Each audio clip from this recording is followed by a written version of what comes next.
अस्सलाम वालेकुम, welcome back ख़वातीन हज़ार to another episode of digital biz podcast. और आज हमारे साथ मौजूद हैं एक बड़ी ख़ास मेहमान Munir Ahmed, CEO of e commerce planner and also he is a digital content creator and hosting a podcast with the name of think digital.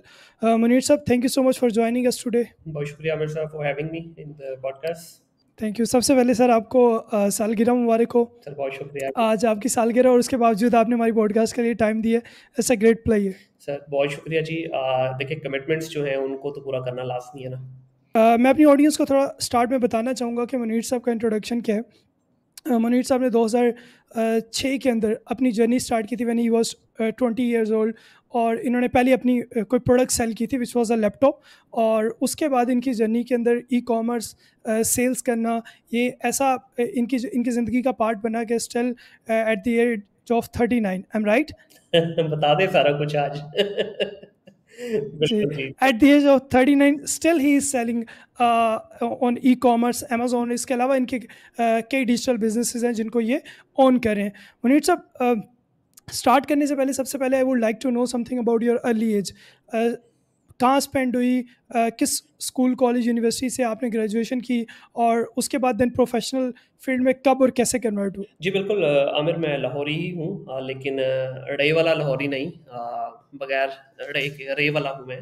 Lahori हूँ तो my father moved in to Lahore back in 70s, 72 73 में I think so वो आए यहाँ पे। उसके बाद फिर तब से मतलब यहीं पे ही हैं हम लोग। तो अब उसके अलावा स्कूलिंग वगैरह जो है, इनिशियल स्कूलिंग मेरी मतलब नॉर्मली है, कोई ऐसा नहीं कि मैं अपने आप को कहूँ कि मैं कोई बहुत हाई फाई स्कूल का पढ़ा हूँ। But the only good thing I did in early ages कि मैंने कुछ लैंग्वेज के कोर्सेज किए थे right after my matriculation, which really help me out to become a person what I am today. उसने मतलब एक नहीं बल्कि बैक टू बैक मैंने दो कोर्सेज किए थे लैंग्वेज के, जिसने मेरी जो है ना समझ लें कि ज़िंदगी का टर्निंग पॉइंट था वो। वहाँ से ना सिर्फ मैंने इंग्लिश लैंग्वेज सीखी बल्कि ओवरऑल कम्युनिकेशन किस तरह करते हैं उसका भी थोड़ा सा जो है ना, वहीं से मैं समझता हूँ कि वो दो कोर्सेज अगर मैंने अर्ली एज में ना किए होते तो शायद आज इतना बेहतर तरीके से मैं बातचीत ना कर पाता। उसके बाद फिर ग्रेजुएशन में चले गए। ग्रेजुएशन जो है मेरी, मैं यूएमटी का पढ़ा हुआ हूँ, मास्टर्स भी वहीं से है, लेकिन अनफॉर्चुनेटली मास्टर्स के थीसिस पे जब आए तो हम भगोड़े हो गए भाई, क्योंकि उस वक्त पैसा कमाने की आदत पड़ गई थी। 2006 के अंदर ही मैंने अपना प्रोफेशनल करियर स्टार्ट कर दिया था when I completed my graduation. तो मास्टर्स में साथ साथ ही करता गया, लेकिन अनफॉर्चुनेटली 2008 के अंदर जो है मुझे फिर वो जब मुकम्मल होना था तो मैं दुबई चला गया। वहाँ पे मैं 10 साल रहा। तो पहले तो मैंने कुछ 6 महीने साल जो है इसी तरह से यूनिवर्सिटी को लेटर लिख के उसको लिंगर ऑन करता गया, लेकिन इसका भी एक टाइम होता है फ्रीज करने का सेमेस्टर। लेकिन फाइनल सेमेस्टर और थीसिस जो है वो मैं अनफॉर्चुनेटली नहीं कर पाया, जिसका आज भी मुझे रिग्रेट है। नॉट बिकॉज कि वो शायद डिग्री मेरे लिए कुछ करती, लेकिन एक मतलब कंप्लीट आपने डिग्री कर ली लेकिन अनफॉर्चुनेटली उसको आप मुकम्मल पाए तकमील तक नहीं पहुंचा पाए। तो उसके बाद से सर जो अभी आ जाते हैं थोड़ा सा शुरू से ही, मैं मुझे अभी भी याद है मैं 8th 9th में था जब से एक्स्ट्रा करिकुलम एक्टिविटीज़ के अंदर मैं बहुत ज़्यादा पार्ट लेता था। मैं अपने स्कूल की क्रिकेट टीम में भी रहा, फिर कॉलेज की क्रिकेट टीम में, फिर यूनिवर्सिटी की क्रिकेट टीम में रहा। उसके बाद फिर ग्रेड लेवल तक भी खेलने का मौका मिला। साथ साथ फिर बॉडी बिल्डिंग भी स्टार्ट कर दी प्रोफेशनल लेवल पे। अब मेरा जिस्म देख के लगता है कि शायद मैं कभी जिम नहीं गया हूँगा, लेकिन इस खंडर के ऊपर कभी खूबसूरत इमारत हुआ करती थी। तो स्पोर्ट्स में बहुत ज़्यादा एक्टिव था। फिर डिबेटिंग वगैरह में पहली जो स्टेज अपीयरेंस थी मेरी, that was in the first year. वो भी एक एक्सीडेंटली इवेंट हुआ था, तो उसमें मतलब मुझे स्टेज पे जाने का मौका मिला। तो पूरा जो एनुअल फंक्शन था वो मैंने होस्ट किया। तो वहाँ से ये फिर कंटेंट क्रिएशन वाली मेरी जर्नी स्टार्ट हुई। और फिर आगे जाके ज़ाहिर आप पूछेंगे तो फिर मैं आपको सारा वो बता दूंगा। और ई कॉमर्स की मेरी जर्नी, आपने जिस तरह इंट्रो में कहा कि back in 2006 I did my first transaction और इंटरनेट, वो हुई किस तरह से थी कि my father was in US. तो मैंने एक लैपटॉप लेना था, तो हफीज सेंटर ही होता था हमारे पास, आज भी वही बड़ी मार्केट है। तो I went to Hafeez center और मैंने वहाँ से एक 40,000 रुपये का कॉम्पैक्ट का डब्बा पैक लैपटॉप लिया। तो वो अनफॉर्चुनेटली मुझे कोई इतना पसंद नहीं आया। सेकंड डे ही मैं दुकानदार के पास वापस किया, मैंने कहा यार ये भाई वापस कर लो। तो वो कहता हाँ हाँ सर मसला ही नहीं है, 25% कटेगा आपका। जब उसने कहा कि 25% कटेगा, मैंने कहा भाई किस चीज़ का, ब्रांड न्यू है, मैं तो अभी ओन भी नहीं किया, मुझे इसकी शक्ल पसंद नहीं आई, इस वजह से बस मुझे वापस करना है। कहता भाई 25% कटेगा आपका। तो मेरे साथ एक दोस्त था, उसने कहा यार छोड़ो इसको, आ जाओ आप। तो हम बाहर निकले, वो मुझे कहा यार हफीज सेंटर डॉट पी के एक पेज है, वहाँ पे जाके ना आप इसको ऑनलाइन लगा के चेक कर लो, आपका बिक जाएगा। तो आमिर, आई स्टिल रिमेंबर कि मैंने 45,000 रुपये का वो लैपटॉप आके लिफ्ट किया। ऑनेस्टली उस वक्त तो पता ही नहीं था कि ई कॉमर्स कहते हैं किसको है, ना ही उस वक्त कोई ट्रेंड था 2006 में। और ये भी नहीं पता था टाइटल क्या होता है, बुलेट पॉइंट्स क्या है, डिस्क्रिप्शन किस तरह से है, इमेजेस कैसे लेनी है। इवन मुझे अभी भी याद है कि मैंने पिक्चर भी उसकी इंटरनेट से निकाल के लगाई, क्योंकि उस वक्त इतने हाई एंड रेजोल्यूशन वाले फ़ोन नहीं थे। तो जब मैंने वो लैपटॉप लगाया तो कुछ घंटा भी नहीं हुआ होगा अभी, तो मुझे एक कॉल आती है मुल्तान से। एंड आई स्वेयर मुझे नहीं पता था उस वक्त मुल्तान क्या, किस बला का नाम है, कितनी दूर है, कहाँ है, कैसे आना है। तो मुझे उसने कहा भाई आपने लैपटॉप लगाया है? मैंने कहा जी। कहते जी मैं लेना चाहता हूँ, कितने का मिलेगा? मैंने कहा जी 45,000 की मैंने ऐड लगाई है। कहता ठीक है मैं आ रहा हूँ। तो उसने मुझे कोई 15-20 मिनट गुजरे तो दोबारा मुझे कॉल करके कहता है कि भाई मैं गाड़ी में बैठ गया हूँ, तो मुझे 4-5 घंटे लगेंगे। मैंने कहा 4-5 घंटे? कहाँ से आ रहे हो भाई आप? कहता मुल्तान से, आपको बताया तो है। तो मैंने कहा चलो ठीक है आ जाएं आप। मुझे उस वक्त भी लगा कि it's a non serious deal. तो खैर उसने उस 5 घंटे की जर्नी में मुझे 3 से 4 दफ़ा कॉल की, जस्ट टू मेक श्योर कि मैं आगे अवेलेबल हूँ, ये ना वो इतनी दूर से आए और आगे मैं उसको मिलूँ ही ना। तो मैंने कहा ठीक है भाई। खैर वो कॉल करता गया, मैं उसकी कॉल आंसर करता गया। इवेंचुअली जब वो पहुंचा मेरे पास, तो बाहर उसने मुझे मेन रोड पे बुला लिया। अब मुझे थोड़ा सा खटका भी हो रहा है कि यार बंदे ने ना कुछ स्पेक्स पूछे हैं, ना कोई डिटेल पूछी, ना कोई बार्गेन की, कुछ भी नहीं। स्ट्रेट अवे मुझे बोला कि भाई आ जाओ। तो मेरे पास ही उधर जो मॉडल टाउन में मार्केट थी, तो मैंने वहाँ पे ना शॉपकीपर को पहले ही बता दिया। मैं कह इस तरह से मैं बंदे को लेके आऊँगा, भाई नोट चेक कर ले मेरा, क्योंकि मुझे आइडिया नहीं है। मैं उसको वहाँ पे ले गया, तो उसको मैंने पानी वानी पिलाया। मैं उसको बोल रहा हूँ यार लैपटॉप चेक कर लो। वो बोला नहीं नहीं भाई ठीक है बस सही है। मेरा शक और पुख्ता हो गया कि यार ये क्या ड्रामेबाजी है कि भाई एक बंदा 45,000 रुपया दे रहा है मुझे, और he is not even opening the box. तो मैंने उससे पैसे लेके दुकानदार को दे दिए। उसने मुझे चेक करके ना इशारा किया 2 मिनट में, यार ओके है। तो that was my first transaction, जिसमें मुझे इसलिए आज भी याद है क्योंकि वो इट वाज अ स्टोरी। तो उस वक्त तो नहीं पता था कि ये ऐसे होने जा रहा है। तो 5,000 रुपया 2006 में मुझे अपनी पहली ऑनलाइन ट्रांजैक्शन में बचा। तो उसके बाद वो कहते हैं ना खून लग गया मुंह को। तो भाई मैंने क्या किया, नेक्स्ट 2-4 दिन के बाद ना मैं उसी दुकानदार के पास गया। तो ऐसे ही ऑन अ सॉफ्टर नोट मैंने उससे बात कर ली कि यार चलो पहला लैपटॉप तो तुमने वापस नहीं किया था, तो मुझे ना अभी ये अगर मैं तुमसे रेगुलर लैपटॉप लेता रहूं, तो क्या तुम मेरे साथ कोई इसमें कॉम्प्रोमाइज़ करोगे? उसने कहा हाँ हाँ ठीक है आप ले लें, कोई मसला नहीं। मैं उससे 2-3 लैपटॉप ले आया। आहिस्ता आहिस्ता करते करते फिर मैंने क्या काम शुरू कर दिया, क्योंकि मेरा उनके साथ एक ट्रस्ट बिल्ड हो गया दुकानदार के साथ। फिर मैंने फ़ोन ऐड किए बीच में, लैपटॉप के साथ साथ सेल फोन्स ऐड कर लिए, क्योंकि सेल फोन या जितने भी इलेक्ट्रॉनिक थी इट वॉज माई पैशन शुरू से ही। तो फिर मैं 2 दुकानें रखी हुई थी, एक लैपटॉप की और एक सेल फोन की। मैं महीने में 1 दफ़ा 2 दफ़ा जाता था। तो इन्हीं से 3-3 2-2 3-3 डिवाइसेस लेता था, ले आता था। शुरू में 1-1 2-2 से शुरू किया, फिर आहिस्ता आहिस्ता 3-3 करना शुरू कर दी।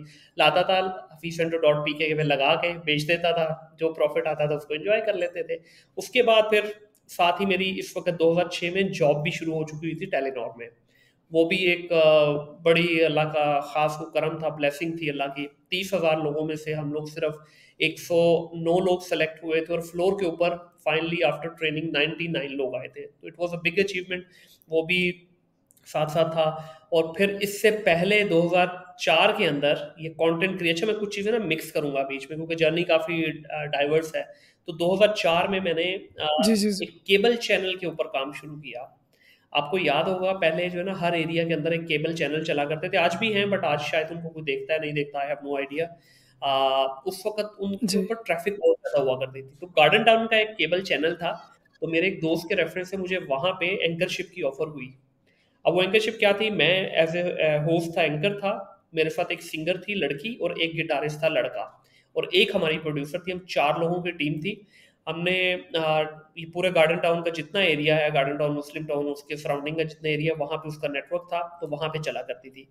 तो ये 2006 के आसपास ही एक केबल चैनल को पूरे को जो है ना एक्वायर कर लिया था। ए प्लस टीवी उस वक्त लॉन्च हुआ था सैटेलाइट के ऊपर। तो हमारी पूरी टीम को, 4 लोगों को, मुझे भी और बाकी भी और कुछ टीमों को उन्होंने ऑफर की। तो मैं तो I was over the moon के यार क्या बात है, अभी 8-9 महीने काम किया, 2 घंटे का लाइव शो होता था। मेरा काम होता था चिट चैट करना, लड़की गाती थी, लड़का साथ में गिटार बजाता था। तो लाइव कॉल्स वगैरह हम लोग लेते थे। तो बड़ी मज़ेदार सी एक जर्नी होती थी। अच्छा मेरे घर वालों को नहीं पता था मेरे इस बात का। ये मैं बिल्कुल जो है समझ लें कि वालदा को हल्का सा शक था, भाई को एक को पता था, बाकी किसी को आइडिया नहीं था इस चीज़ का। तो ये मैं करता रहा। तो जब एटीवी से ऑफर हुई तो मैं तो पागल, मैंने कहा लो भाई बन गए स्टार तुम तो रातों रात। आके अब्बा जी से बात की, तो अब्बा जी ने आगे से ना लेफ्ट सुनी ना राइट सुनी, उन्होंने कहा चल मेरा पुत्र फाड़ अपने बिस्तरे बोरिया निकल बाहर, और तुम राशि बनेगा। लिटरली उनके अल्फाज थे, तुम राशि बनेगा। वो बात मुझे आज भी याद है कि उसके बाद मैंने दोबारा कभी उनसे ना परमिशन मांगी, ना मैंने कोई रिजिस्ट किया कि नहीं मुझे जाना है, क्योंकि वो परमानेंट मेरा वो था तो सही नहीं, पैशन बस ये था कि यार हाँ कंटेंट क्रिएट करते हैं, स्टेज अपेयरेंस वगैरह पहले भी की हुई थी। वहाँ से सर करते करते जो है फिर 2006 में जब टेलनॉर में जॉब हो गई, तो वो भी ड्रीम कम ट्रू वाला सीन था, वहाँ पे 2 साल सर्व किए। फिर इन 2008 मैं दुबई चला गया। दुबई गया भी, वो भी मैं एक विजिट पे गया था, मुझे अच्छा लग गया, मैंने वाल साहब से बात की, उन्होंने कहा ठीक है चले जाओ। तो मैं दुबई गया था बेसिकली बिजनेस स्टार्ट करने के लिए। तो जब मैं वहाँ पे गया, आप में से या हमारे लिसनर्स को बहुत सारों को याद होगा 2008 की रिसेशन। उस वक़्त जी नई-नई बिल्कुल। रिसर्च स्टार्ट हुई थी 2008 में वहाँ पे, तो जो मैंने पूरी फिज़िबिलिटी वगैरह बनाई हुई थी, रेस्टोरेंट के बिज़नेस के लिए मैं गया था दुबई, तो पूरी फिज़िबिलिटी वगैरह जो बना के वापस आया, 3 महीने बाद दोबारा गया, तो वो पूरे की पूरी फिज़िबिलिटी टर्न हो गई। तो जिसकी वजह से जो है ना वो सारा प्लान वहीं पे हमें चौपट करना पड़ा। तो मेरे कज़न्स थे वहाँ पे, अल्लाह उनका भला करे, उन्होंने कहा कि यार ये this is not the right time. आप अभी काम करो, साल 2 जो है ना यहाँ जॉब कर लो, उससे 2 फ़ायदे होंगे, एक तो ये रिसेशन का टाइम भी खत्म हो जाएगा, और सेकंडली आपको ये बेनिफिट होगा कि आपको थोड़ा-सा माहौल का भी पता चल जाएगा, कोई लैंग्वेज वगैरह भी आ जाएगी। मैंने कहा यार इट्स अ गुड सजेशन। तो मैंने एक सॉफ्टवेयर हाउस जॉइन कर लिया as a business development executive के तौर पे। तो साथ-साथ मैं अपना ई-कॉमर्स करता रहा। वहाँ एक वेबसाइट है dubizzle.com, और सूक डॉट ए ई, जो अभी अमेजोन डॉट ए ई कहलाता है, ये पहले सूक डॉट ए ई हुआ करता था। तो इस पे मैंने वही बाइंग सेलिंग स्टार्ट कर दी, क्योंकि आइडिया तो था, ऑलरेडी 2 साल हो चुके हुए थे ये काम करते हुए। तो मैंने इसके ऊपर अपनी बाइंग सेलिंग स्टार्ट कर दी। 200 दरहम जो है मुझे पहली ट्रांजेक्शन में बचे थे 2008 में, मोबाइल फ़ोन के ऊपर। तो वहाँ से फिर वो जर्नी स्टार्ट हुई, फिर अल्हम्दुलिल्लाह एक्सपोर्ट भी करते रहे, फिर अफ्रीका में हमने बहुत फ़ोन एक्सपोर्ट किया। फिर सूक के ऊपर मेरा काफ़ी बड़ा स्टोर बन गया, जिसके ऊपर हम cell phones plus electronic accessories पे काम करते थे। फिर उसके साथ साथ बाद में जो है नून भी आ गया, नून पे काम किया, तो मिसल पे करते रहे। तो ये मेरी जर्नी साथ साथ चलती रही along with my full time job. तो 2016 तक मैं दुबई में ही था। तो वहाँ पे ये मेरे दोनों पैरेलल चलते रहे, फुल टाइम जॉब भी थी।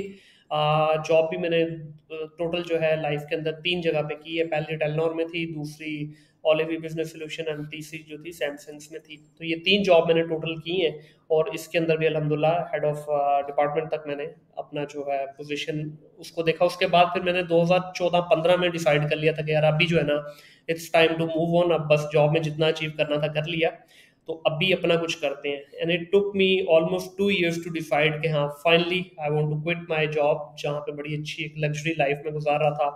समुंदर में घर, लग्जरी गाड़ी, जो मतलब आप आसाइशें दुनिया की सोच सकते हैं, अल्हम्दुलिल्लाह अल्लाह ताला ने उससे नवाजा था। तो फिर मैंने फाइनली जब वो कॉल ली, तो वहाँ पे अपना बिजनेस स्टार्ट करने की मतलब पूरी अपनी सारी वर्किंग वगैरह स्टार्ट कर दी। लेकिन अनफॉर्चुनेटली अल्लाह को मंजूर कुछ और था। तो यहाँ पे पेरेंट्स की वजह से और कुछ और फैमिली में एक आधी डेथ हो गई, उसकी वजह से मुझे वापस आना पड़ा।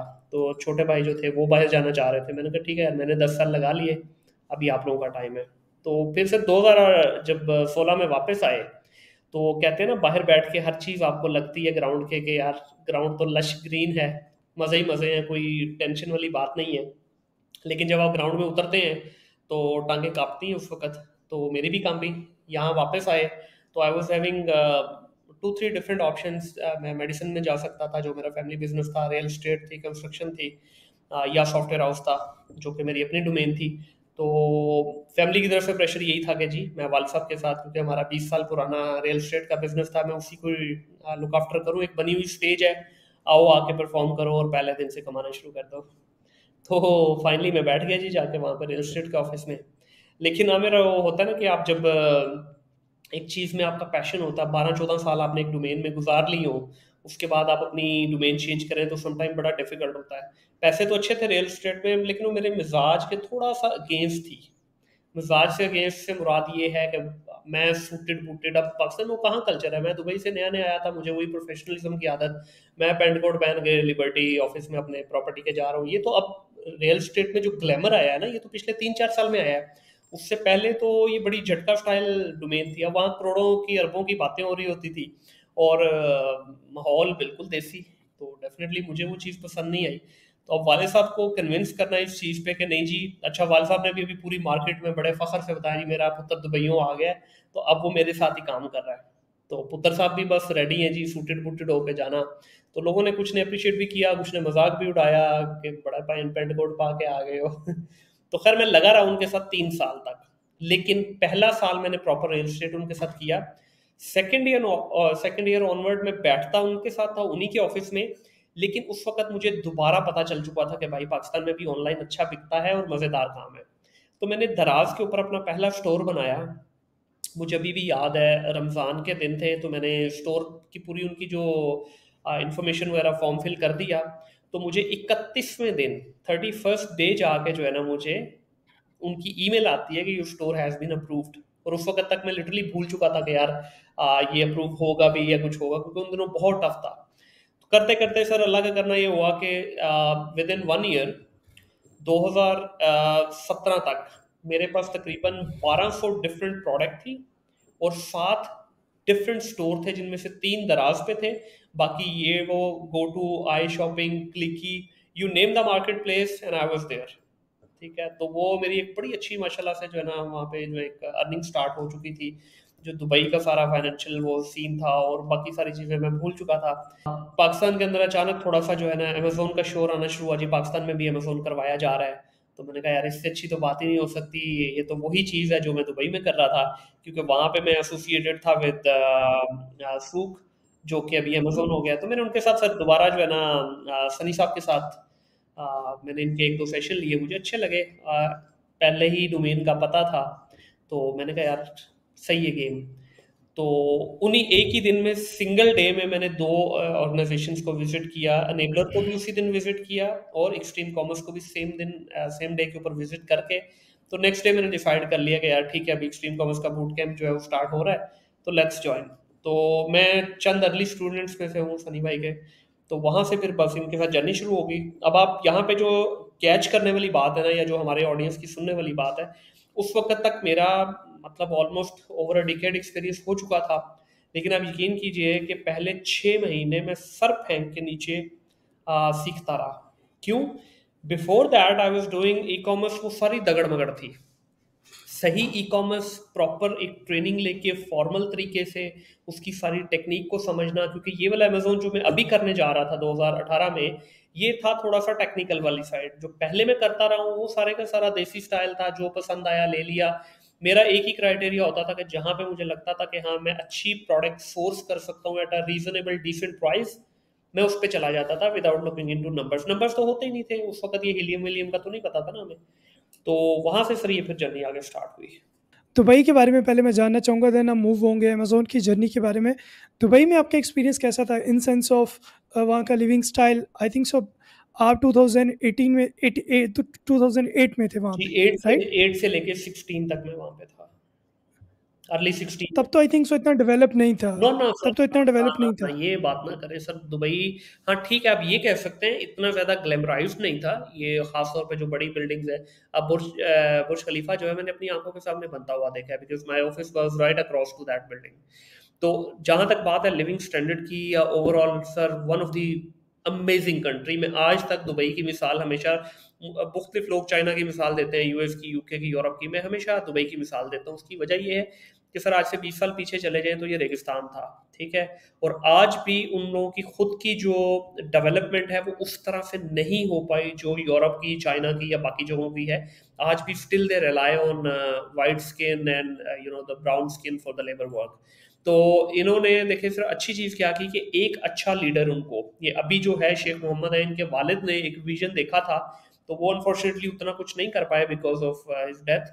लेकिन आगे ये अबू धाबी वाला जो खलीफा है उन्होंने, और जो दुबई वाला शेख मोहम्मद है, इन दोनों ने मिलकर सर एक कंट्री की शेप चेंज कर दी 20 साल के अंदर। इन्होंने मतलब किसी किस्म की कोई करप्शन का तो नामो निशान ही नहीं है बड़े लेवल पे, डेफिनेटली हर जगह पे है वो पूरी दुनिया में। अब मैं इसमें हमेशा एक बात करता हूँ कि पूरी दुनिया का करप्ट तरीन mafia is residing in UAE right now. But क्या चिड़िया भी पर मार सकती है दुबई में? नहीं मार सकती। कभी आपने सुना है वहां पे कोई पटाखा भी चला हो? नहीं। उसकी सबसे बड़ी वजह ये है कि लॉ एंड ऑर्डर का सिस्टम जो उन्होंने जो वहाँ पे इम्प्लांट किया है अपनी कंट्री में, सर अमेजिंग अमेजिंग है वो। आप चाहे उनका इंफ्रास्ट्रक्चर हो, चाहे उनका एजुकेशन, बहुत सारे लोग इस पे तनकीद करते हैं जो उनके पास किया क्या उन्होंने बिल्डिंगें बनाने के अलावा। भाई just go and watch their systems. आपकी गवर्नमेंट के अंदर जो इस वक्त आईटी के सिस्टम अगले 70 साल में लगने हैं ना, आज वहाँ पे वो मौजूद है। क्योंकि मैंने गवर्नमेंट के साथ वहाँ पे रोड एंड ट्रांसपोर्ट अथॉरिटी के साथ काम किया है, मैंने चैम्बर ऑफ कॉमर्स दुबई के साथ काम किया है, मैंने DIFC Dubai international financial centre के साथ काम किया, मतलब मैंने उनके काफ़ी सारे दुबई पुलिस के साथ काम किया, मतलब बेतहाशा उनके प्रोजेक्ट्स के ऊपर मैं जिस कंपनी में था उसके थ्रू हमने काम किया है। और उस वक्त 2016 की 15 की 14 की बात बता रहा हूँ कि उन लोगों के उस वक्त जो सिस्टम इंटीग्रेटेड थे, हम तो वो आज भी नहीं सोच सकते। ठीक है, हमें यहाँ पे एक प्लॉट लेना होता है ना, तो 10 डिपार्टमेंट के साथ मुंह मारना पड़ता है जाके। वहां पे you just go in single building, single counter, everything will be available in one single system. 10 department उनके भी हैं जिस तरह हमारे हैं, लेकिन एक ही सिस्टम के ऊपर सारे के सारे इंटीग्रेटेड है। जब आप दुबई से एग्जिट करते हैं, आपके ऊपर एक दरहम का भी अगर कोई बैलेंस मौजूद है ना जो आपने देना है किसी भी डिपार्टमेंट का, you can not exit the country. ठीक है, ये उनकी ब्यूटी है। एजुकेशन में बात कर लें, दुनिया के बेस्ट यूनिवर्सिटीज़ के कैंपसेस उन्होंने डाल दिए हैं वहाँ पे। आप आईटी की बात कर लें, इंफ्रास्ट्रक्चर की बात कर लें, अब जिस मतलब you name the stuff they have it. तो यही उनकी कामयाबी की वजह है कि पिछले 15 साल के अंदर 3 दफ़ा बैंकरप्ट होने के बावजूद भी आज देख लें क्या मेला लगाया हुआ है उन्होंने वहाँ पे। इस वक्त आपके पूरे रीजन के अंदर सबसे ज़्यादा जो रियल एस्टेट का बूम है वो इस वक्त भी आपको मिडल ईस्ट में मिलेगा, दुबई में मिलेगा। तो मेरा जो वहाँ का जर्नी है, अमेजिंग। इट वाज तो अमेजिंग। इसमें मैं ये पूछना चाहूँगा मुनीर कि अगर लेट्स सपोज आप क्या सजेस्ट करते हैं कि दो दो एंगल से, एक तो वो लोग जो ऑलरेडी अपना बिजनेस बिल्ड कर चुके हैं, like they are above 40s, हुँ। और आप क्या सजेस्ट करते हैं कि उनको दुबई मूव करना चाहिए for the reason of lifestyle, बच्चों की एजुकेशन और अपना बिजनेस, और दूसरी साइड पे वो यंग बच्चे जो अभी 20s की एज में हैं, उनके लिए आप क्या सजेस्ट करते हैं कि अगर वो जॉब के लिए या एजुकेशन के लिए, या इवन हमारी बहुत सारी कम्युनिटी क्योंकि डिजिटली काम कर रही है, ऑनलाइन अर्निंग कर रही है, तो उनको आप क्या सजेस्ट करते हैं Dubai is a good option?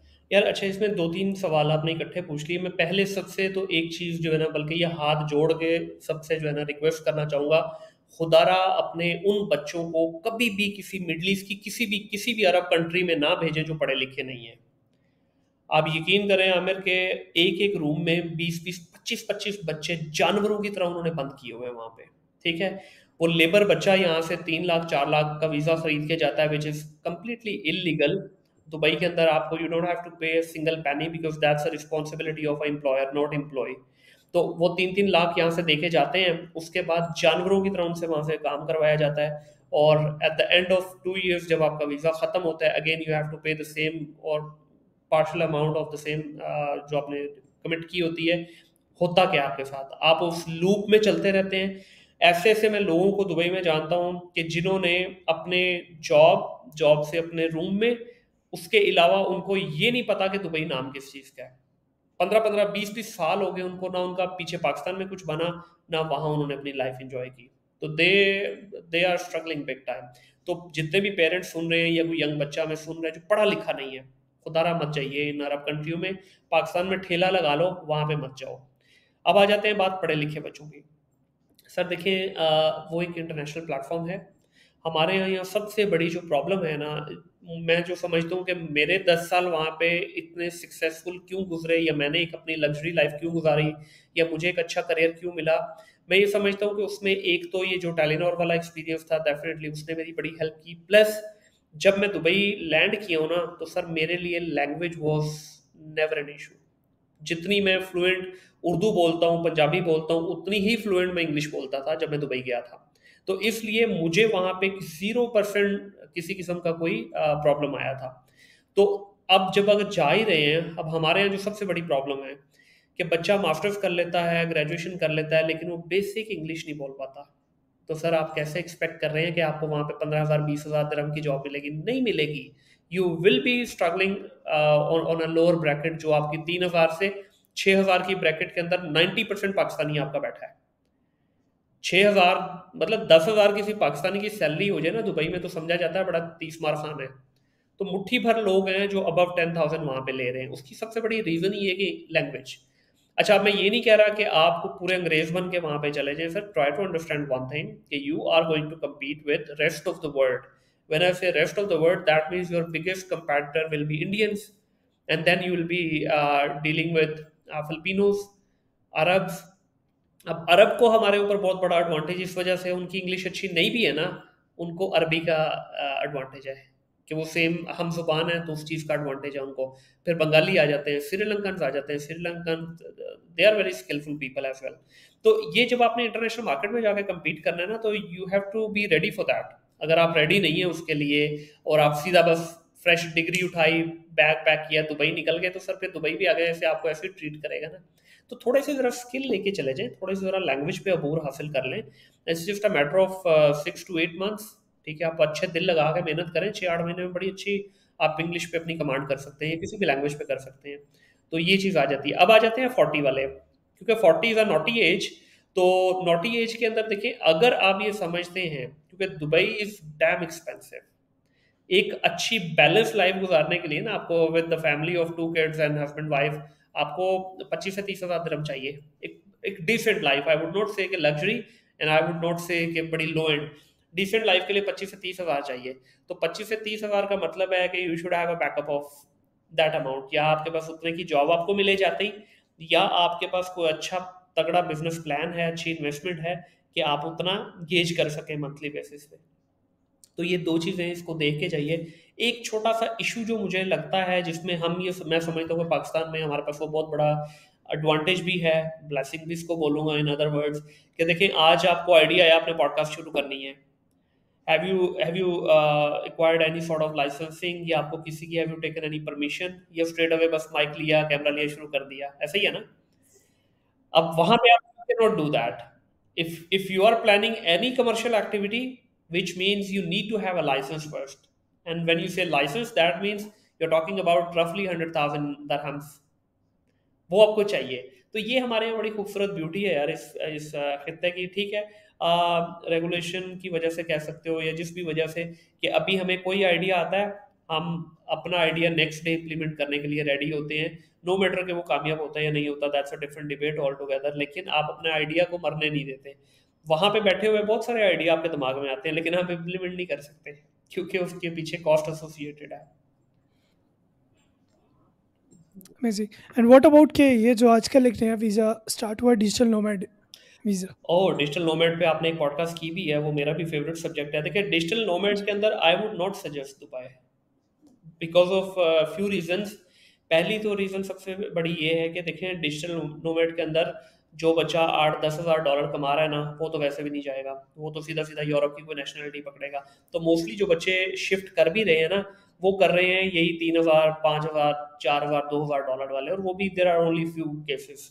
अब इसमें होता क्या है कि आप दुबई जैसी जगह पे जाएंगे ना, उन्होंने वो जगह बनाई हमें ऐसी दी है कि यार आपकी जेब में 1,000 दिरहम है ना, तो तब भी आप सर्वाइव कर जाओगे। आपकी जेब में 1 लाख दिरहम है ना, तो आप 1 लाख दिरहम भी बर्न आउट कर जाओगे।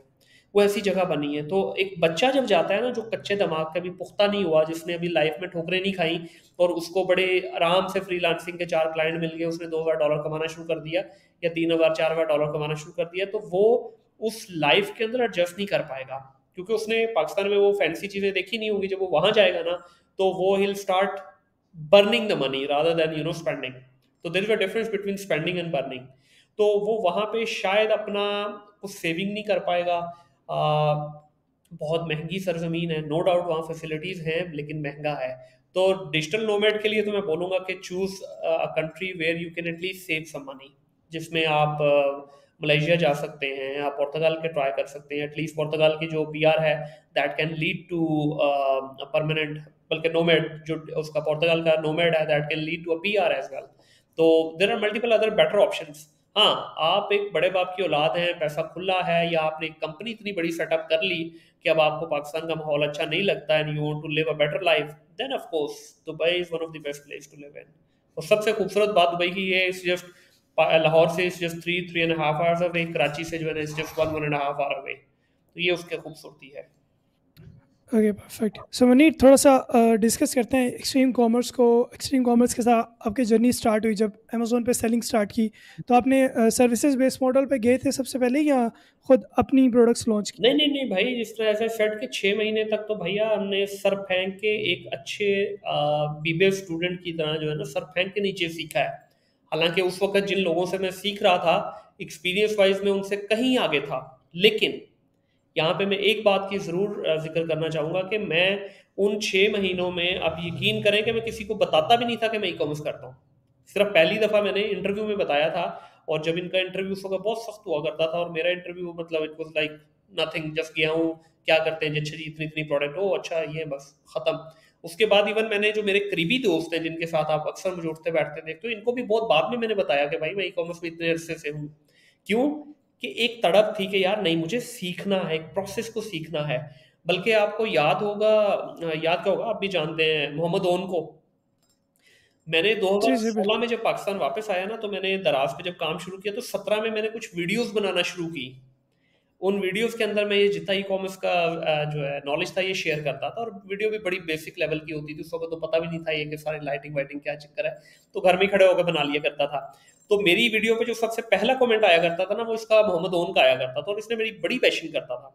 मतलब मैंने इतनी मेहनत जान लगा के बड़ी खूबसूरत सी वीडियो बनानी, इसने आकर मुझे लताड़ के निकल जाना। तो एक दिन मैंने इसको कहा, भाई अगर तेरे पास इतना ही नॉलेज है तो आ जाओ, कॉल पे आओ, बात करते हैं यार, दोनों को ही फायदा होगा। तो हमने पहली दफा इसने मुझे कॉल की, तो तकरीबन हमारी मेरा ख्याल है घंटा 1.5 घंटा बात हुई। तो उसके बाद इसने, जब मैंने इसको, इसने मुझे अपने बारे में बताया, मैंने इसको बताया, फिर उसने अच्छा यार नहीं ठीक है, अब सही है। उसके बाद से फिर ये जो है ना मतलब अगेंस्ट जाने की बजाय फेवर में आना शुरू हो गया। तो सर 6 महीने तक मैंने कोई सर्विस नहीं दी, कोई प्रोडक्ट लॉन्च नहीं की, किसी किस्म की कोई मंजन सेलिंग नहीं, कुछ नहीं। जब मुझे लगा कि हाँ 6-8 महीने हो गए, हाँ अब मैं इस काबिल हो गया हूँ कि मुझे प्रोसेस का पता चल गया है, सब कुछ हो गया, फिर इनके उन दिनों मीटअप स्टार्ट हो गए थे। मैं हूँ, मेरे साथ 4-5 और जो दोस्त आप देखते हो, we were among the very few people initially जिन्होंने कम्युनिटी गिव बैक की बात करना शुरू की। डेफिनेटली सनी साहब ने उसमें हमें बैक किया, उन्होंने बताया बिल्कुल कि आप ऐसी। करें। तो हम चंद शुरू में लोग थे, अल्हम्दुलिल्लाह अल्लाह ने इतनी इज्जत दी, करते करते करते 4-6 महीने के अंदर पूरे पाकिस्तान में हम लोगों को लोग जानना शुरू हो गए। फिर हम कोविड आ गया, कोविड में भी हम लोग रुके नहीं, हम लोगों ने जूम सेशन स्टार्ट कर दिए। तो उसके अंदर वो 3 साल आई स्टिल रिमेम्बर के ब्लड एंड स्वेट रियल मानों में हमने दिया इस कम्युनिटी को। और उसमें there was not even a single week जहाँ पे हम लोगों की प्रेजेंस नहीं होती थी। तो सारे ही जाते थे, सबने अपना अपना कंट्रीब्यूट किया, और हमने बड़ा अच्छा जेलअप किया हुआ था कि मैं कहीं मोटिवेशन की बात कर रहा हूँ, दूसरा बंदा जो है वो कहीं सोर्सिंग की बात कर रहा है, तीसरा बंदा कंटेंट क्रिएशन की बात कर रहा है, चौथा बंदा उसको रैंक करने की बात कर रहा है। तो मतलब हमने आपस में एक सॉर्ट ऑफ टीम बना ली थी, और उस तरह से हम पूरे पाकिस्तान में फिर हमने ट्रेवल किया। इनफैक्ट हम इंटरनेशनली भी गए। तो बहुत सारा इस चीज़ का हमने कम्युनिटी गिव बैक की। उसके बाद से फिर जो है प्रोडक्ट भी लॉन्च हुई, फिर सर्विस मॉडल मैंने एग्जैक्टली मुझे याद है तकरीबन कुछ 14 महीने के बाद, 12 से 14 महीने के बाद मैंने सर्विस में आया था। लेकिन उस वक्त तक मेरी 3 प्रोडक्ट अपनी लॉन्च हो चुकी थी जब मैं सर्विस में आया था।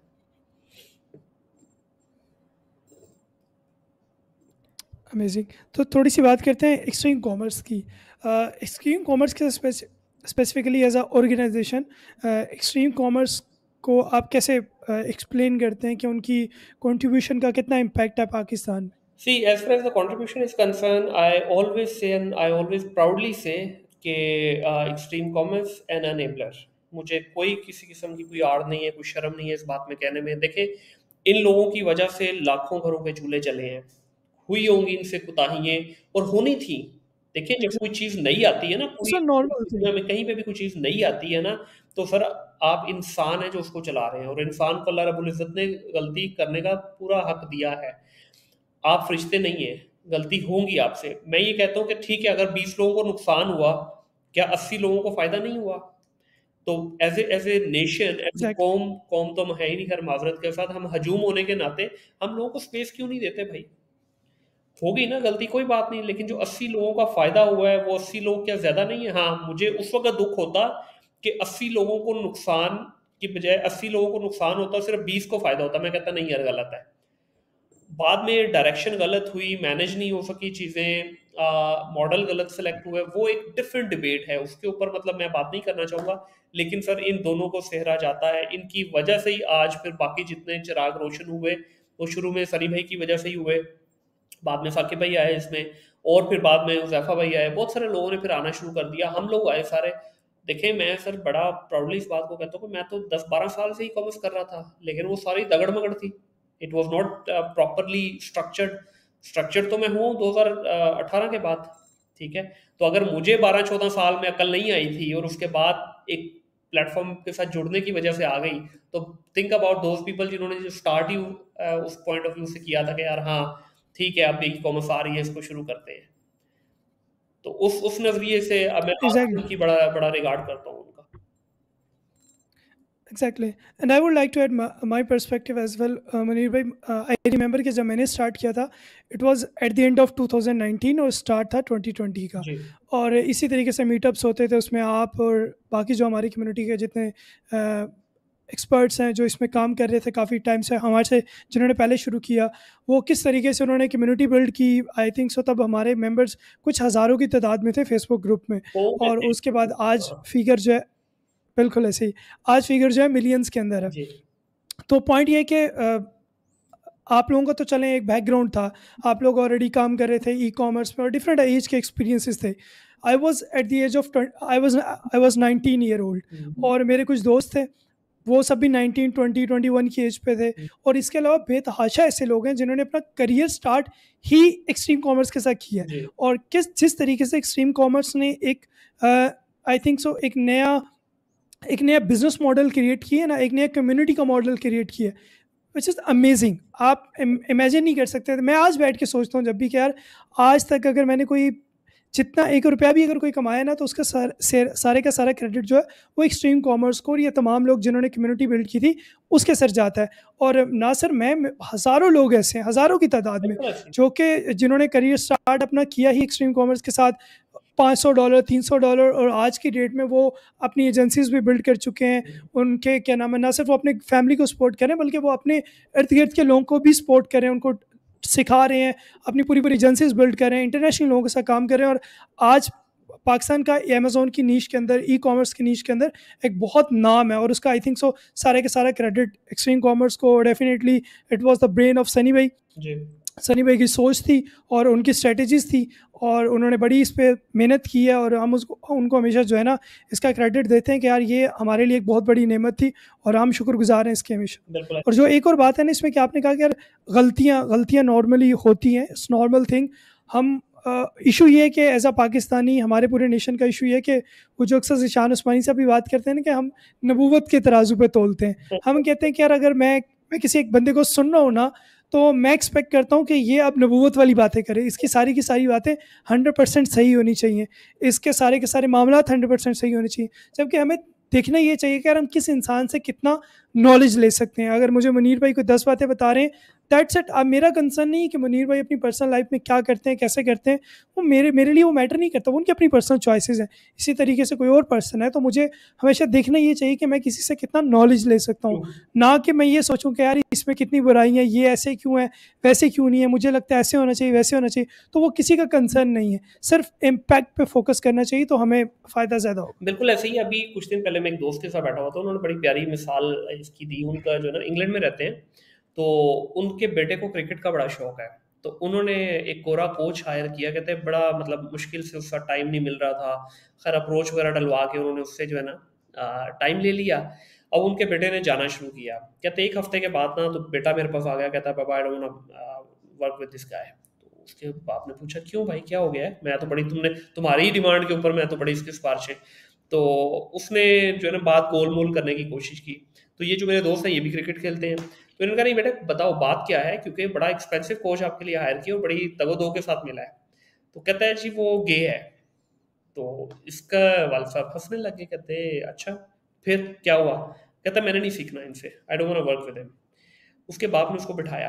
अब ये देखें ये जो है ना एक मतलब मुआशरे की सोच का फ़र्क है। उसके बाप ने कहा कि बेटा आपने उससे क्रिकेट सीखनी है या गेज़म सीखना है? उसने कहा क्रिकेट सीखनी है। उसने कहा is he good in techniques? Is he teaching you the way you want? उसने कहा जी उसमें तो एकदम चौकस है अमेजिंग। बंदा, कोई मसला ही नहीं है। तो उसने कहा बेटा फोकस ऑन योर लर्निंग। वो उसकी पर्सनल लाइफ है, वो गे है या जो भी है, उससे आपका ताल्लुक नहीं। उसने आपसे तो ऐसी कोई बात नहीं की। कहता है नहीं। कहता आपको फिर कैसे पता चला? कहता मैंने उनको देखा है किसी के साथ। उसने कहा यार वो तुम्हारा मकसद ही नहीं है। तुम उससे वो चीज लो जिसके लिए तुमने उसको हायर किया है। हाँ, अगर वो तुम्हें इस तरफ कन्वर्ट करने की कोशिश कर रहा है या तुम्हारे साथ कोई इस तरह की हरकत है तो टेल मी। उसने कहा नहीं जी कोई मसला नहीं है, ग्राउंड में he is one of the best. उसने कहा बेटा वन ऑफ द बेस्ट से सीख लो, जो उसका पर्सनल मैटर है वो तुम्हारा ताल्लुक नहीं है उससे। तो हम ये सोच रखते नहीं है ना, हम तो कहते हैं, मैं इसमें अक्सर एक बात किया करता हूँ कि हमारे 25 करोड़ आवाम हो चुकी है माशाल्लाह से। 25 करोड़ आवाम हमारी डॉक्टर भी है, हकीम भी है, मुसन्नफ भी है। फ़िक़्ह की किसी बात पे उनसे बहस कर लो, वो आपको एक से बढ़ के एक दलील भी ला के देंगे। तो भाई जब सारे ही मुअल्लिम बन गए हैं, तो फिर पीछे रह क्या गया? फिर ये करप्ट कौन है? समझ नहीं लगती है। तो हमें हर एक को सबसे पहले अपना मुहासबा करना होगा, सबसे पहले अपने गिरेबान में देखना होगा। सबसे इम्पोर्टेंट चीज़ ये है कि स्पेस देना सीखनी होगी। हम स्पेस नहीं देते, हम गलतियों को माफ़ नहीं करते, हम दिलों में रख के बैठ जाते हैं। तो वो उससे थोड़ा-सा ज़रा हमें आगे निकलना होगा। और मुनीर भाई, इसमें एक और जो पॉइंट अभी आप पहले मेंशन कर रहे थे ना कि शायद 20% फेलियर का रेशो है, I would like to discuss this as well, क्योंकि ये जो है ना एक बहुत बड़ी लोगों की बहस है कि जी इतने ज़्यादा लोगों का फेलियर रेशो भी तो है। उसमें पहले मैं अपना एक पर्सपेक्टिव से आपके साथ शेयर करता हूँ कि मेरे इर्द गिर्द लोग, जब मैंने स्टार्ट किया था तो हम 4 दोस्तों ने एक साथ शुरू किया था। और राइट नाउ सर मैं वाहिद वो बंदा हूँ जिसकी अपनी एजेंसी है और आई एम ऑफरिंग सर्विसेज, और मेरे अपने भी एक परसेंटेज 30-70 पे 2 प्राइवेट लेबल है। तो मैं सिर्फ काम कर रहा हूँ, बाकी तीनों ने क्विट कर दिया, और इसके अलावा भी मेरे बहुत सारे जानने वाले जिनको मैं जानता हूँ जो छोड़ चुके। तो आज की डेट में बैठ के उनका एक बड़ा पॉइंट ये होता है कि यार इन्होंने ना सही सिखाया नहीं, ये गलत था, वो गलत था। तो कंपनी की तो हम बात नहीं करते, हम एक्सचेंज कॉमर्स को, वो तो हम सब जानते हैं, जितने बादशाह लोग हैं उनको पता है कि यार कितना बड़ा इम्पैक्ट क्रिएट हुआ। उसको साइड पे रखकर अगर हम इनकी पर्सनल पर्सनैलिटी की बात करें कि यार ये क्यों फेल हुए, इनकी क्या वजह थी, तो उसमें 2-3 जो मेजर चीज़ें मैंने जो अपने इर्द गिर्द लोगों में ऑब्जर्व की वो ये थी कि यार एक तो वो बहुत ज़्यादा ना उनके अंदर प्रोएक्टिव एटीट्यूड नहीं है। वो चाहते हैं कि अगर मुझे मुझे ना उँगली पकड़ी जाए मेरी, और मुझे एक-एक स्टेप बताया जाए कि यार पहले इस पे क्लिक करो, फिर इस पे क्लिक करो, यहाँ से क्लाइंट मिलेगा, क्लाइंट तुम्हें ये क्लाइंट है, इसकी ये फेसबुक आईडी है, जाओ इससे जाके बात करो और ये तुम्हें प्रोजेक्ट दे देगा। तो उनका ये वाला एटीट्यूड होता है। दूसरे नंबर पे वो मेहनत करने के लिए बिल्कुल तैयार नहीं है। वो कहते हैं कि कुछ भी हो जाए, मतलब मेहनत नहीं हो सकती, क्योंकि ऑनलाइन काम है ना, तो यार इसमें मनी ऐसे आनी चाहिए ना, विदाउट विदाउट एफर्ट आनी चाहिए। ऑनलाइन काम है, इसमें कौन सा कहीं फिजिकल जाके मेहनत मजदूरी करनी है। तो ये उनका बड़ा रॉन्ग पर्सपेक्टिव है। तीसरी बात ये है कि वो इसमें ना बहुत ज़्यादा लॉन्ग टर्म नहीं सोचते। वो कहते हैं कि अगर मिसाल के तौर पर किसी एजेंसी के पास या किसी फ्रीलांसर के पास एक क्लाइंट आता है ना, तो वो क्लाइंट पकड़ते हैं और उसके बाद उनकी पूरी कोशिश होती है कि मैंने ज़िंदगी में जितने पैसे बनाने हैं ना, मैंने इसी की जेब से निकलवाने हैं, और डजेंट मैटर कि मैं क्या वैल्यू प्रोवाइड कर रहा हूँ, इन रिटर्न में उसको क्या बेनिफिट दे रहा हूँ, मेरा इससे कंसर्न नहीं है। मैं सिर्फ ये सोच रहा हूँ हर रोज़ बैठ के कि यार अच्छा इसके सोर्सिंग से कुछ पैसे निकलवा लेता हूँ, इसकी फ़ोटोग्राफी से कुछ पैसे निकलवा लेता हूँ, इसको कोई नई सर्विस का बताता हूँ, उसके ज़रिए से पैसे निकलवाता हूँ। तो वो एट द एंड होता क्या है कि एक क्लाइंट के पीछे वो जो इतना नेगेटिव माइंड के साथ वो भागते हैं ना, तो 3-4 महीने क्लाइंट चलता है, उसके बाद आखिरकार ही is a businessman, he is a investor, उसने आपसे ज़्यादा दुनिया देखी है। तो वो कहता है कि जी that's it, I don't want to work with you guys any more. तो वो जो उनकी छोटी सोच होती है ना, आई थिंक सो कहीं ना कहीं वो उनके लिए एक बैरियर उनकी ज़िंदगी में होता है। तो आपका इस पर क्या पॉइंट है कि यार ये जो लोग फेलियर हो रहे हैं, कंपनीज़ को साइड पे छोड़ के, ट्रेनिंग्स प्रोग्राम को साइड पे छोड़ के, इनकी पर्सनल ऐसी क्या प्रॉब्लम्स है जिनकी वजह से ये फेल हो रहे हैं? अच्छा आमिर, आपने जितनी बातें की ना, ये बिल्कुल मैं 100% एग्री करता हूँ इनसे। ऑन टॉप ऑफ इट एक दो पॉइंट मैं भी इसमें ऐड कर देता हूँ। यार मुझे एक बात बताएं, हमारा यूजुअली हमारे यहाँ जो एक प्रोफेशनल करियर स्टार्ट होता है कितनी एज में होता है? Normally like to be honest चौबीस लाइक छब्बीस 23-24, जब बच्चा ठीक है, यूनिवर्स हाँ चौबीस हाँ, जब छब्बीस बच्चा यूनिवर्सिटी से निकलता है, देखिए बच्चा 23-24 ऐसे ही है। यूनिवर्सिटी से निकल आता है। उसके बाद इजाज़त है मुझे कुछ कड़वे अल्फाज इस्तेमाल करने की? सर बिल्कुल, बिल्कुल, फॉर श्योर, फॉर तेईस श्योर। चौबीस में वो यूनिवर्सिटी से निकलता है। उसके बाद 23 से लेके 26 तक उसने पूरी की पूरी जितनी अपनी जो अय्याशी प्रोग्राम है उसमें उसने सर्व करना है। उसने अपने इर्द गिर्द एक गंदा नेटवर्क खड़ा करना है। उसने लाइक माइंडेड लोगों की कम्युनिटी से दूर भागना है। उसने नेगेटिव एनर्जी को अट्रैक्ट करना है। ये मैं कॉमन बता रहा हूँ, सबके साथ ये नहीं लेकिन ज्यादातर के साथ ये। एग्जैक्टली। उसने हर वो हीला बहाना कोशिश करनी है जिससे उसको काम चोरी का मौका मिले। हैसियत कौम, माजरत के साथ हम इंतहाई घटिया और हड कौम है। हम चोरी शिकारी पे बिलीव ज़्यादा करते हैं, हम हरामखोरी पे ज़्यादा बिलीव करते हैं। अब ये पता है मेरे अंदर के जो अल्फाज निकल रहे हैं ये वो निकल रहे हैं जो मैंने 7-8 साल इन बच्चों के साथ काम करके देखा है। उसके बाद जो आपने बात कही कि हम क्लाइंट मिलता है तो उल्टी छुरी से उसके बड़े बड़े हाजी नवाजी हमारी डोमेन में आपने देखा होगा क्या क्या नाम अपने और क्या क्या टाइटल वो अपने साथ लगाते हैं, पारेश आदमी आपको भी मिलेंगे। और एग्जैक्टली, जो वो बिल्कुल। हरकतें करते हैं, अस्तगफिरुल्लाह, क्योंकि हमारे पास तो सारों की स्टोरियाँ आती रहती हैं। एक एक क्लाइंट के साथ वो ज्यादती की उन्होंने। अच्छा, इसके पीछे ऐसा नहीं है कि उनको सिखाया नहीं गया। मैं हमेशा एक बात करता हूँ यार, आपने 25-26 साल अपनी जिंदगी के बगैर एक पैसा कमाए गुजार दिए, तो भाई ऐसी कौन सी मौत आ गई, ऐसी कौन सी क़यामत वाक़या होने का आपको इल्हाम आ गया है कि आपने अगले 3 महीने में जब तक पैसे ना कमाए तो आपका गुजारा नहीं होगा। उस वक़्त 26 साल तक ना उसकी माँ को परवाह है, ना बाप को परवाह है, ना उसके मुआशरे को परवाह है, ना उसके दोस्तों को परवाह है, ना उसके रिश्तेदारों को परवाह है। लेकिन जिस दिन वो जॉब पे आएगा 3 महीने के अंदर उसके ये सारे के सारे रिश्तेदार खड़े हो जाएंगे। उसका बाप भी खड़ा हो जाएगा, माँ भी खड़ी हो जाएगी, बहन भी, भाई भी, यार दोस्त भी, सोसाइटी भी। हर बंदा उसके इर्द गिर्द एक जो है ना गन लेके खड़ा हो जाएगा, हाँ जी पैसे नहीं कमाए। वो अल्लाह के बंदो, जहाँ 26 साल जिंदगी के आपने गुजार लिए, 3 साल, 2 साल, साल, 6 महीने दे दो यार, लगा दो लर्निंग पे। साल 6 महीने आप लर्निंग की तरफ तवज्जो दें। मैंने जिस तरह कहा कि यार अगर मैं 12 साल के एक्सपीरियंस होने के बावजूद एक बंदा 6 महीने सर फेंक के लगा हुआ है, तो आप तो अभी करियर स्टार्ट कर रहे हो भाई, आप क्यों नहीं कर सकते? ये कुछ वजूहात हैं जिसकी वजह से फिर ये प्रॉब्लम आती है। अब देखिए 25-26 साल का बच्चा है, कच्चा दिमाग है उसका, कच्ची उम्र है उसकी। आप उसको जब इतना प्रेशर आएगा, उसको अच्छा प्रेशर है या नहीं है, उसने ले जरूर लेना है। उसको जी मुनीर की तरफ से भी प्रेशर है, आमिर की तरफ से भी प्रेशर है, फलाने की तरफ से भी प्रेशर है, दूसरे की तरफ से। हाँ जी, तुसी नहीं कमा रहे। अब जब वो बच्चा देखता है ना कि भाई वो बंदा 3,000 कमा रहा है, वो 2,000 कमा रहा है, वो 5,000 कमा रहा है, तो ऑटोमेटिकली उसका दिमाग खराब होता है। अब फिर वो हलाल और हराम की तमीज को भूल जाता है। फिर आमिर साहब उसके दिमाग के अंदर आईफोन 14 प्रो मैक्स चल रहा होगा, उसके दिमाग के अंदर होंडा सिविक की चाबी चल रही होगी और फॉर्च्यूनर उसके घर के बाहर इंतजार करनी चाहिए, ये उसके दिमाग में चल रहा होगा। तो जब ये बातें जब दिमाग में चल रही होंगी, तो हाउ कैन यू एक्सपेक्ट कि somebody will spend decent time to learn? नहीं करेगा वो। तो वहां पे फिर दुनिया को बेस्ट, आप हॉवर्ड चले जाएं। हॉवर्ड आपको घोल के नहीं पिलाती, लम्स आपको घोल के नहीं पिलाता, आईबी आपको घोल के नहीं पिलाता। सर उन्होंने भी वही प्रैक्टिसेस हैं जो एक नॉर्मल यूनिवर्सिटी करती है। थोड़ा सा फर्क इतना होगा कि एडवांस टेक्निक कर देंगे, टीचर्स बेहतर होंगे, एनवायरनमेंट बेहतर होगा, थोड़ा जरा ज्यादा डिटेल रिसर्च करवा देते होंगे, that's what they are doing. लेकिन है वही कुछ। अब क्यों लम्स का बच्चा जो है पहले दिन से निकलता है और उसके दिमाग के अंदर एक चीज फिट हो जाती है कि यार मैंने एंटरप्रेन्योरशिप करनी है, वो क्यों एक अच्छा एंटरप्रेन्योर बन भी जाता है। वो फेल भी होता है तो, लेकिन वो अपनी लर्निंग जरूर करता है उस फेलियर स्टोरी से। तो जब तक हमारे बच्चों को इस चीज की तरबियत नहीं दी जाएगी कि भाई हलाल और हराम में तमीज क्या है, कभी भी आपको क्विक बग्स जो हैं जो मिलते हैं वो जितने क्विकली आते हैं उतने ही क्विकली जाते हैं। जब तक ये तालीम नहीं दी जाएगी, जब तक ये तरबियत नहीं की जाएगी, उस वक्त तक फिर यही खेप निकलेगी जो भी आपको नजर आ रही है। मैं इसकी एक बड़ी वैलिड मिसाल आपको देता हूँ।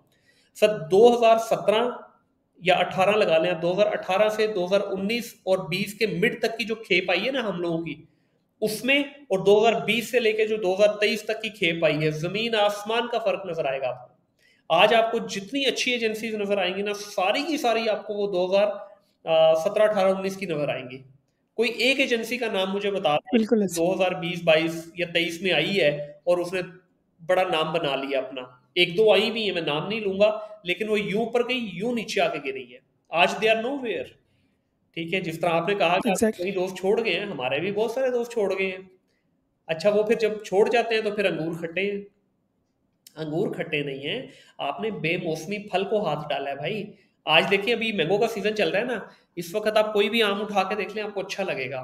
यही आम, यही सारा कुछ सही वाला, आज चाहे आप व्हाइट चौसा लेके एक पेटी रख लें, 3 महीने बाद इसको प्रिजर्व कर लें, 3 महीने के बाद खाइएगा, आपको आपके हलक से नीचे नहीं उतरेगा भाई, क्योंकि बेमौसमा फल है।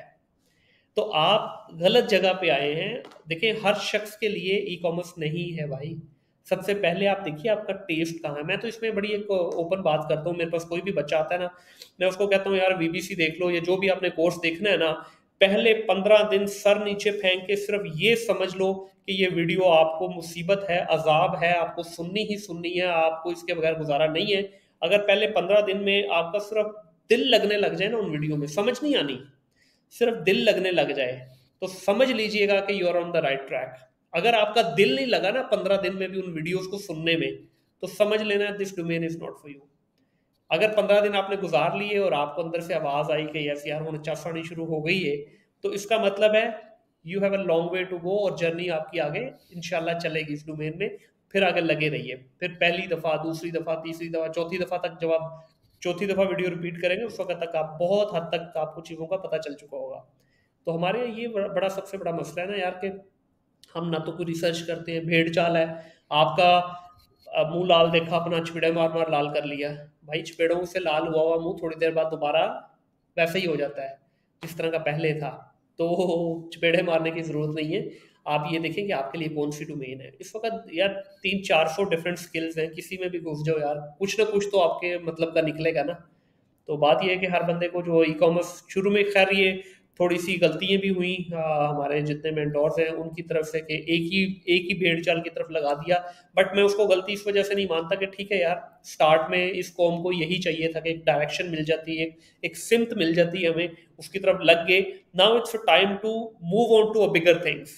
हमने वो $3 $5 की रेस में कुछ हमारे अच्छे दोस्तों ने लगा दिया था पूरी कॉम को। अब हमें बड़ा सोचना है कि भाई $50 पर घंटा की जॉब कैसे ढूंढनी है, $100 की कैसे ढूंढनी है, $500 घंटा वाली जॉब को कैसे ढूंढनी है। अब हम में से, हमारी खेप में से बहुत सारे बच्चे इस वक्त तैयार हैं to rock on the international platforms. ठीक है, आज वो चाहें तो, चाहें क्या, बल्कि there are many many of our friends जिनकी इस वक्त 4-4 5-5 हज़ार डॉलर की जॉब्स भी लगी हुई हैं, और बड़ी अच्छे अच्छे क्लाइंट्स भी उन्होंने पकड़े हुए हैं।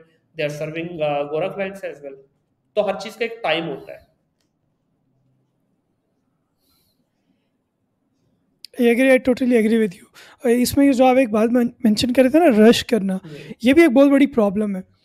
लोग बहुत ज़्यादा रश करते हैं हमारे वो। उसमें मैं आतिफ़ के साथ पॉडकास्ट कर रहा था, तो आतिफ़ ने एक बड़ी अच्छी बात मेंशन की कि यार आपको ये नहीं देखना कि यार किसको कितनी देर में मिला है। हाँ, आप ये ना देखें कि यार एक बंदा इसने मेरे से हमारे साथ ही चीज़ें शुरू की थी और आज जो है ना ये लाखों में रुपीज़ भी कमा रहा है, डॉलर्स भी अच्छे अर्न कर रहा है, तो मैं क्यों नहीं कर रहा। तो आप ये फोकस करें कि यार आपने अपनी जर्नी में कितनी चीज़ें कवर कर ली हैं, कितने आपने कितनी अपनी आपका लर्निंग एक्सपीरियंस कैसा है, आपने मेहनत कितनी की है। तो आप उसके मुताबिक चीज़ों को कैलकुलेट करें ताकि आप फ्रस्ट्रेट भी ना हो और आप अपनी जर्नी पे कायम रहें, क्योंकि हर बंदे का पाथवे डिफरेंट है। आप नहीं, मैं अगर मिसाल के तौर पे आज आप पॉडकास्ट में बैठ के अपनी जर्नी बता रहे हैं ना, तो ये मेरे लिए सेम नहीं हो सकती। मेरे डिफरेंट चैलेंजेस हैं, मेरा डिफरेंट बैकग्राउंड है, मेरे डिफरेंट सर्कमस्टांसेस हैं, तो सबकी जर्नी, सबकी मामला डिफरेंट है। सो आप बस ये कोशिश करें कि यार आप किससे क्या ले सकते हैं, किससे क्या एक्सपीरियंस लर्न कर सकते हैं, और उसको अपनी ज़िंदगी में इम्प्लीमेंट करें और देन मेहनत करते रहें। दैट डेफिनेटली डिजिटल वर्ल्ड के अंदर आई बिलीव कि पैसे कमाना बहुत आसान है। पैट्रिक बेन डेविड जैसे कहते हैं कि यार आज के दौर में $1 मिलियन कमाना सबसे आसान काम है, इससे पहले ये बहुत मुश्किल था। तो आप लगे रहें, आप मेहनत करें, ईमानदारी के साथ काम करें, जो बड़े बेसिक प्रिंसिपल्स हैं उनको कभी आप ना तोड़ें, तो definitely you can make money. There is a no hard and fast rule. यार देखिए, मनी को जब हमने प्रोडक्ट बना लिया ना, तो हमारी बर्बादी वहां से शुरू हो गई। मैं मनी को हमेशा बाय प्रोडक्ट समझता हूँ।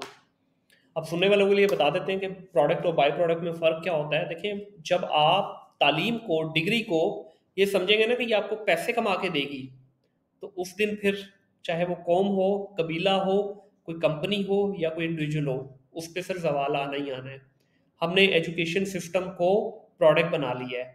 अब बाय प्रोडक्ट क्या है कि देखिए, पैसा कमाना ही कमाना है। अब अगर कोई मेरी ये बात सुन के ये कहेगा एड्डा बड़ा हाजी बन के बोल रहे हैं, इन्हें पैसा नहीं चाहिए, भाई पैसा सबको पेट लगा हुआ है। जितना जो ऊपर जाता जाएगा उसके पैसे की ज़रूरत और तलब उतनी ज़्यादा बढ़ती जाएगी। मैं उससे इनकारी नहीं हूँ, वो है, लेकिन वो ऑटोमेटिकली आएगा भाई।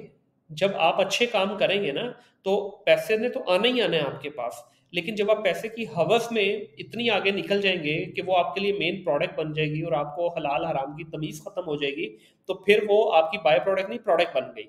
तो फिर आप उसी के लिए मेहनत कर रहे हैं। और ये एक वाहिद चीज़ है, इससे जितना आप इसके पीछे भागेंगे ये आपसे आगे भागेगा।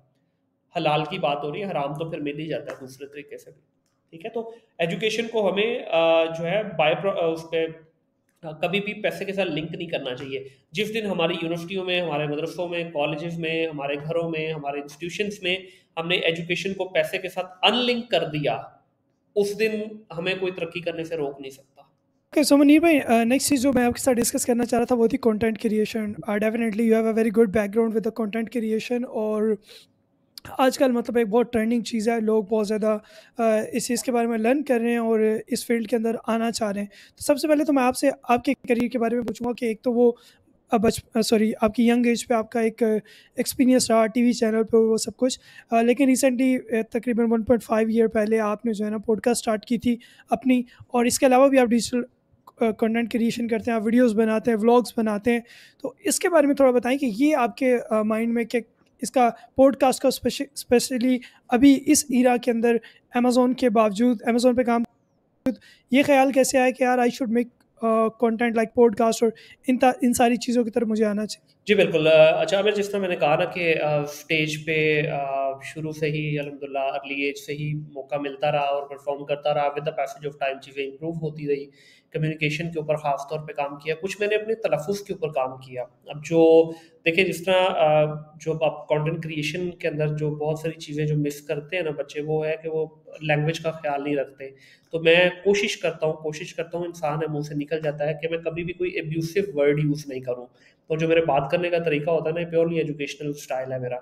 तो इसमें जो है वो टीवी का जो मैंने आपको बताया ना सिलसिला, वहाँ से वो मेरा लास्ट वो था पेरेंट्स थी स्टेज के ऊपर। उसके बाद से फिर क्योंकि दुबई चला गया, दुबई में मैंने कोई कंटेंट क्रिएशन नहीं की, कुछ नहीं किया। फिर जब 2016 में पाकिस्तान वापस आया ना मैं, तो उस वक़्त फिर मुझे हुआ कि यार अब मुझे ना कुछ वीडियोज़ बना के अपना कंटेंट लोगों तक पहुँचाना चाहिए। जो मेरे पास एक्सपीरियंस है ई-कॉमर्स का, मुझे लोगों तक शेयर करना चाहिए। तो मैंने कुछ वीडियोज़ उस पे बनाना शुरू कर दी, कुछ लोगों ने एप्रिशिएट भी किया, कुछ लोगों ने तुरगत भी बनाई हमारी भाई। तो लेकिन वो कंसिस्टेंट नहीं था। जोश आता था, 10-15 वीडियो बना देता था, और उसके बाद जैसे ही जोश ठंडा होना, फिर महीने 2 महीने का गैप आ जाना, फिर जोश आना, फिर बना देनी। तो ये सिलसिला जो है आप समझ लें 2021-22 तक चलता रहा यूँ। मुख्तलिफ वीडियोज़ मैंने बनाई, दराज़ पे भी बनाई मैंने, उसके अलावा और डिफरेंट प्लेटफ़ॉर्म के ऊपर भी बनाता रहा। फिर मैंने बहुत सारी वीडियोज़ इसमें मोटिवेशनल वीडियोज़ भी बनाई, फिर मैंने बिज़नेस के ऊपर बहुत सारी वीडियोज़ बनाई, उसके अलावा कल्चर के ऊपर बनाई, डिफरेंट मौज़ू के ऊपर जो है ना मैं डिफरेंट टाइम के अंदर मुख्तलिफ टॉपिक सेलेक्ट करके उन पे शॉर्ट वीडियोज़ बनाता रहा, लॉन्ग फॉर्मेट वीडियोज़ बनाता रहा। फिर मुझे ये एहसास हुआ। आपको चेंज करनी बैटरी? फिर मुझे ये एहसास हुआ, बहुत सारे लोगों से मुलाकात भी हुई। ज़ाहिर है जब आप एक डोमेन में आते हैं, आपके कुछ ताल्लुकात भी बनते हैं, तो कुछ अच्छे दोस्तों से ताल्लुकात बने। उन्होंने कहा कि यार देखो, अगर आप इस तरह से लगे रहोगे ना, तो आप हर दफ़ा एक मोटिवेशन गेन करके वीडियोस बनाते हो, उसके बाद दोबारा डिमोटिवेट हो जाते हो, तो आपको सक्सेस शायद नहीं मिल पाएगी। तो आपको इसमें कंसिस्टेंट होना पड़ेगा। कंटेंट क्रिएशन का अगर कोई एक फॉर्मूला मुझसे आज कोई पूछे, तो वो यही है कि you have to be very very consistent and precise. अगर आप कंसिस्टेंट नहीं हैं, तो no matter what sort of content you are creating, you are not gonna get success. ये तो एक पहली बेसिक रेसिपी है किसी भी कंटेंट क्रिएटर के लिए। तो वहां से फिर मैंने कहा यार अब क्या करें। तो मैंने एक जो है ना बड़ा मिनिमल सा सेटअप के साथ मैंने 4 पॉडकास्ट रिकॉर्ड की। पॉडकास्ट तो नहीं कहेंगे उसको, इंटरव्यू कह सकता हूँ मैं। ये लोगों को ये भी नहीं पता कि पॉडकास्ट में, इंटरव्यू में और कंटेंट क्रिएशन में फ़र्क क्या है। 90% जो लोग कंटेंट क्रिएटर हैं उनको भी नहीं पता इस चीज़ का, तो अगर आप चाहेंगे तो मैं वो भी एक्सप्लेन कर दूँगा। तो मैंने वो 4 एपिसोड बनाई हमारे अपने ही अमेज़न की कम्युनिटी के साथ, तो मुझे मज़ा नहीं आया। तो मैं थोड़ा-सा ज़रा फाइन लाइनर हूँ, मैं थोड़ा-सा ज़रा इस चीज़ पे फ़ोकस करता हूँ कि यार चीज़ें बेहतर हों। तो वो मैंने, मेरे पास वो 1 साल पड़ी रही मेरे लैपटॉप में। एडिट होगी, सब कुछ हो गया, बट मैंने अपलोड नहीं की। तो उसके बाद फिर मैंने दोबारा कुछ लोगों से मशवरा किया कि यार क्या करूँ इस तरह। उन्होंने कहा यार देखो, इसका एक ही तरीका है, कुछ अच्छा स्टार्ट करो। उसमें ये होगा कि आपके ऊपर एक साइकोलॉजिकल प्रेशर होगा कि यार yes you have to do it. तो फिर मैंने उस वक़्त रिसर्च स्टार्ट की कि यार किस तरह का कंटेंट बनाया जाए जिसमें मैं सिर्फ़ सोलो ना हूँ, मेरे साथ कुछ लोग भी हों जिनसे मैं इंटरैक्ट करूँ, बातचीत करूँ, कोई इंटरव्यू कर लूँ किसी का, किसी के साथ मैं कोई गपशप कर लूँ। तो उस वक़्त ये पॉडकास्ट का मेरे पास सबसे पहले जो है ना थोड़ा-सा सामने आना शुरू हुआ कि जी पॉडकास्ट करें आप। तो मैंने जो है ना पॉडकास्ट को ज़हन में रखते हुए फिर स्टार्ट किया जब, तो उस वक़्त यार एक इंटरनेट की रिसर्च के मुताबिक ना तकरीबन कोई 10 से 11 लोग मुझे मिले, जो पॉडकास्टर थे। ये मैं इंटरनेट की रिसर्च बता रहा हूँ, गलत भी हो सकती है। उस वक़्त मेरी रिसर्च के मुताबिक 13वां पॉडकास्टर मैं बनने जा रहा था पाकिस्तान में। तो फिर मैंने इस पे जो है ना काम शुरू किया। अल्हम्दुलिल्लाह फिर एक proper studio, it took me around 6 month, क्योंकि उस वक्त कुछ सपोर्ट भी मौजूद नहीं थी। तो एक दो बड़े पॉडकास्टर हैं अभी तो अल्हम्दुलिल्लाह उनका अच्छा नाम बन गया है, मैं नाम नहीं लूँगा, तो उनसे मैंने कुछ हेल्प लेने की कोशिश की, उन्होंने कुछ हेल्प कर दी जितनी उनको पता थी। बाकी उन्होंने भी ये कह दिया कि यार हमें भी ज़्यादा आइडिया नहीं, क्योंकि टीम मैनेज करती है, तो उनकी टीम से भी मैं कनेक्ट हुआ, कुछ उन्होंने हेल्प कर दी मेरी। तो इस तरह करते कराते भजन टाइम ही आ गया कि अल्हम्दुलिल्लाह अपना एक स्टूडियो प्रॉपरली बनाया। अब इस वक्त जो मेरा स्टूडियो है ये प्रॉपर एको प्रूफ है, पूरी साउंड प्रूफिंग शीट्स लगी हुई हैं। साउंड प्रूफ तो नहीं मैंने बनाया बट एको प्रूफ बनाया पूरा, उसमें कलर बैलेंस किस तरह से होना है, फिर कैमरास कौन से चाहिए, लाइट कौन सी लगनी है, फिर माइक का इस्तेमाल कौन सा करना है। अभी आप देखिए मेरा माइक बहुत छोटा सा माइक है, इसके ऊपर मैंने बड़ी रिसर्च की कि बहुत सारे पॉडकास्टर जो है उनके पास बड़े बड़े माइक थे, वो पूरा फेस आपका कवर कर लेते हैं। तो इस चीज़ पे रिसर्च, फिर वॉल्यूम किस तरह कंट्रोल करना है, लाइटिंग किस तरह कंट्रोल करनी है, ये सारी चीज़ें मैनुअल मैंने यूट्यूब से सीखी। फिर अल्हम्दुलिल्लाह अल्लाह ने करम किया कि एक अच्छी टीम मिल गई मुझे, तो फिर हमने एक प्रॉपर स्ट्रक्चर्ड फॉर्मेट के अंदर बनाना शुरू कर दिया। It's been almost 14 months, there is not even a single day gap you will find on my platform. Even 9 मई के वाक़ये में जब इंटरनेट पूरे पाकिस्तान में नहीं चल रहा था, उस दिन भी मेरी वीडियो अपलोड हुई है। हालाँकि मुझे पता था पूरे पाकिस्तान में इंटरनेट नहीं है, किसने देखनी है, बट स्टिल मैंने बाहर से वीडियो अपलोड की। फिर इवन ये मुहर्रम में भी बंद हुआ, मेरा अल्हम्दुलिल्लाह कोई ज़ीरो डाउन टाइम आया है।